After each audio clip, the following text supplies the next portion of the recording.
ईश्वर तू ही अन्नदाता है।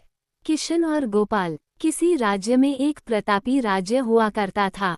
वो राजा रोज सुबह उठकर पूजा पाठ करता और गरीबों को दान देता। अपने इस उदार व्यवहार और दया की भावना की वजह से राजा पूरी जनता में बहुत लोकप्रिय हो गया था। रोज सुबह दरबार खुलते ही राजा के यहाँ गरीब और भिखारियों की लंबी लाइन लग जाती थी। राजा हर इंसान को संतुष्ट करके भेजते थे। किशन और गोपाल नाम के दो गरीब भिखारी रोज राजा के यहाँ दान लेने आते। किशन और गोपाल। राजा जब किशन को दान देता तो किशन राजा की बहुत वाहवाही करता और राजा को दुआएं देता। वही जब राजा गोपाल को दान देता तो वह हर बार एक ही बात बोलता, हे ईश्वर तू बड़ा दयालु है, तूने मुझे इतना सब कुछ दिया। राजा को उसकी बात थोड़ी बुरी लगती। राजा सोचता कि दान मैं देता हूँ और ये गुणगान उस ईश्वर का करता है। एक दिन राजकुमारी का जन्मदिन था। उस दिन राजा ने दिल खोलकर दान दिया।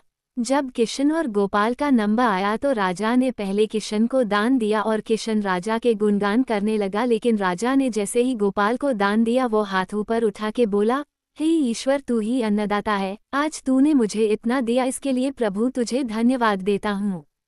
राजा को ये सुनकर बड़ा गुस्सा आया। उसने कहा कि गोपाल, मैं रोज तुम्हें दान देता हूँ, फिर तुम मेरे बजाय ईश्वर का गुणगान क्यों करते हो?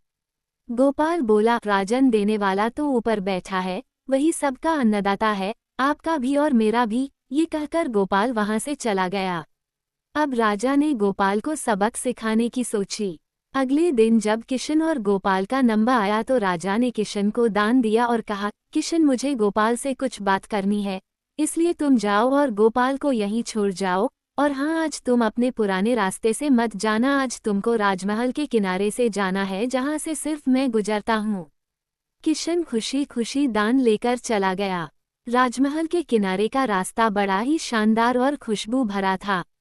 संयोग से राजा ने उस रास्ते में एक चांदी के सिक्कों से भरा घड़ा रखवा दिया था। लेकिन किशन आज अपनी मस्ती में मस्त था। वो सोच रहा था कि राजा की मुझ पर बड़ी कृपा हुई है जो मुझको अपने राजमहल के रास्ते से गुजारा। यहाँ से तो मैं अगर आंख बंद करके भी चलूं तो भी कोई परेशानी नहीं होगी।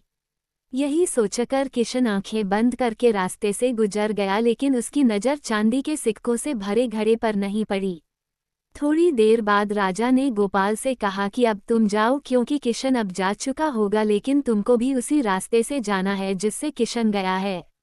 गोपाल धीमे कदमों से ईश्वर का धन्यवाद करते हुए आगे बढ़ चला। अभी थोड़ी दूर ही गया होगा कि उसकी नज़र चांदी के सिक्कों से भरे घड़े पर पड़ी। गोपाल घड़ा पाकर बड़ा खुश हुआ। उसने कहा, ईश्वर तेरी मुझ पर बड़ी अनुकंपा है, तूने मुझे इतना धन दिया। और वो घड़ा लेकर घर चला गया। अगले दिन फिर से जब गोपाल और किशन का नंबर आया तो राजा को लगा कि किशन घड़ा ले जा चुका होगा, इसलिए उसने किशन से पूछा, क्यों किशन, कल का रास्ता कैसा रहा? राह में कुछ मिला या नहीं? किशन ने कहा, महाराज रास्ता इतना सुंदर था कि मैं तो आंखें बंद करके घर चला गया, लेकिन कुछ मिला तो नहीं।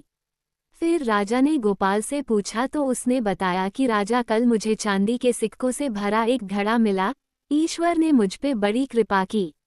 राजा किशन से बड़ा गुस्सा हुआ। उसने कहा कि आज मैं तुझे धन नहीं दूंगा बल्कि एक तरबूज दूंगा।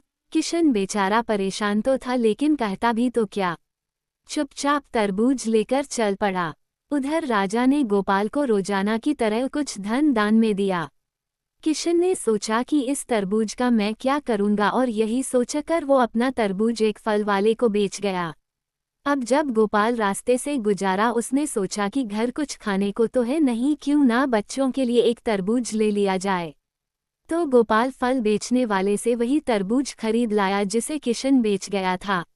अब जैसे ही घर आकर गोपाल ने उस तरबूज को काटा तो देखा उसके अंदर सोने के सिक्के भरे हुए थे। गोपाल ये देखकर बड़ा प्रसन्न हुआ और ईश्वर का धन्यवाद देते हुए बोला, हे ईश्वर, आज तूने मेरी गरीबी दूर कर दी, तू बड़ा दयालु है, सबका अन्नदाता है। अगले दिन जब राजा दान दे रहा था तो उसने देखा कि केवल अकेला किशन ही आया है, गोपाल नहीं आया। उसने किशन से पूछा तो किशन ने बताया कि कल भगवान की कृपा से गोपाल को एक तरबूज मिला जिसके अंदर सोने के सिक्के भरे हुए थे। वो गोपाल तो अब संपन्न इंसान हो चुका है। किशन की बात सुनकर राजा ने भी अपने हाथ आसमान की ओर उठाए और बोला, हे ईश्वर, वाकई तू ही अन्नदाता है, मैं तो मात्र एक जरिया हूँ, तू ही सबका पालनहार है। राजा को अब सारी बात समझ आ चुकी थी।